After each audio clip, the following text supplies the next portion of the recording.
Assalamualaikum warahmatullahi wabarakatuh. Selamat pagi, apa kabar hari ini? Semoga semuanya dalam keadaan sehat walafiat sehingga kita bisa kembali belajar bersama dalam channel Setia Belajar.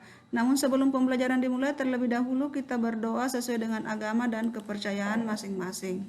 Bismillahirrahmanirrahim. Rabbi zidni ilman warzuqni fahma. Iya, jadi materi kita pada hari ini adalah menyajikan data dengan diagram garis. Namun sebelum melihat video pembelajaran kali ini, terlebih dahulu kita melihat tujuan pembelajaran yang akan dicapai pada hari ini.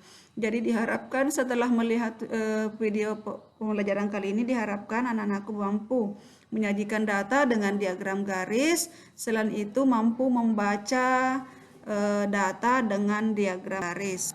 Nah, perhatikan materi kali ini. Jadi gambar di atas ini memadukan pengukuran data pribadi, berat badan, dan tinggi badan. Data berat badan dan tinggi badan dapat disajikan dalam diagram garis.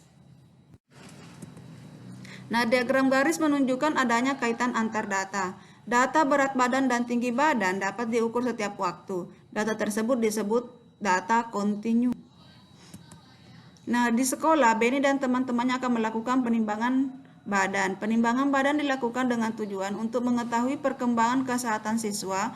Lani memiliki catatan berat badannya selama 5 tahun, yaitu mulai umur 7 tahun hingga umur 11 tahun. Jadi ini ya, ini dalam kilogram. Jadi umur 7 tahun 25 kilogram dan seterusnya sampai di umur 11 tahun berat badannya mencapai 35 kilogram. Nah, perhatikan tabel berat badan berikut. Benny ya. Jadi umur 7 tahun Benny memiliki berat badan 25 kg. Umur 8 tahun 28 kg.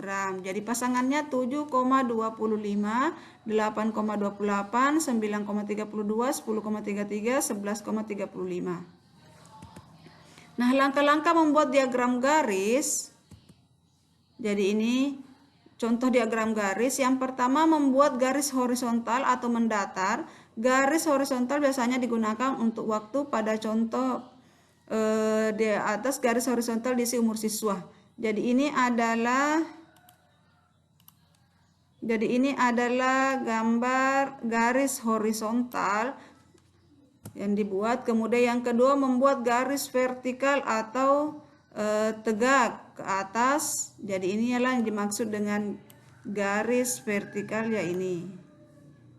Dan seterusnya ya, garis vertikal di atas diisi dengan berat badan siswa. Kemudian buatlah titik-titik pasangan antar umur dan berat badan, misalnya 7,25. Jadi misalnya 8,27, 9, tergantung dari berat badan siswa. Nah, hubungkan titik-titik dengan garis. Selanjutnya, perkembangan berat badan Benny dapat disajikan dalam diagram garis sebagai berikut. Jadi yang pertama tadi dibuat adalah garis horizontal, ini adalah umur. Kemudian yang kedua adalah garis vertikal. Garis vertikal itu berat, ini diisi dengan berat badan siswa. Jadi misal 7, ini 7 pada umur 7 tahun, berat Benny 25. Nah, berdasarkan diagram garis di samping, terlihat adanya peningkatan berat badan Benny mulai umur 7 tahun sampai umur 11 tahun. Jadi peningkatan yang paling tinggi di umur 8 tahun, ini umur 8 tahun berat badannya 28, umur 9 tahun berat badannya 32, jadi ada peningkatan sebanyak 4 kg.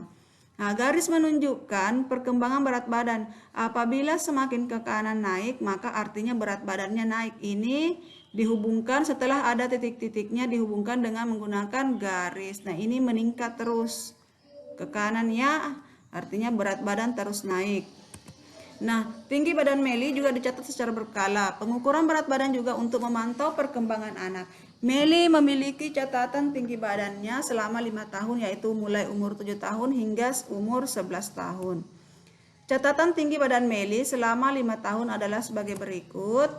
Ini ya tinggi badannya. Nah, tinggi badan ini akan dibuat dalam diagram garis. Jadi yang pertama adalah buatlah garis horizontal. Ini horizontal diisi dengan data umurnya mulai umur 7 tahun, 8 tahun, 9 tahun, 10 tahun, dan 11 tahun. Langkah kedua adalah membuat garis vertikal. Vertikal ke atas ini dihubungkan terus ke atas ini diisi dengan tinggi badan siswa. Tinggi badan jadi 120, 125, 130, 135 sampai 155 ya, karena di sini 150 yang tertingginya. Kemudian kita hubungkan umur 7 tahun, jadi ambil titik di 7 tahun dengan tingginya 125, tarik garis ke samping pas di angka 125, kemudian di titik pertemuannya diberi titik. Di umur 8 tahun, ini umur 8 tahun, tinggi badannya 135, buat titik. Umur 9 tahun 140, umur 10 tahun 145, umur 11 tahun, jadi tak pas garis titik ini ya, 11 tahun. Kemudian tingginya 150. Kemudian buat titik-titik di titik pertemuannya. Kemudian setelah terbentuk, tariklah garis yang menghubungkan setiap titik. Jadi tarik garis yang menghubungkan setiap titik. Inilah yang dinamakan dengan diagram garis. Nah, demikianlah materi kali ini. Semoga bisa dipahami dengan baik. Selamat belajar, semoga sukses dunia akhirat. Ingat untuk tetap menjaga kesehatan. Assalamualaikum warahmatullahi wabarakatuh.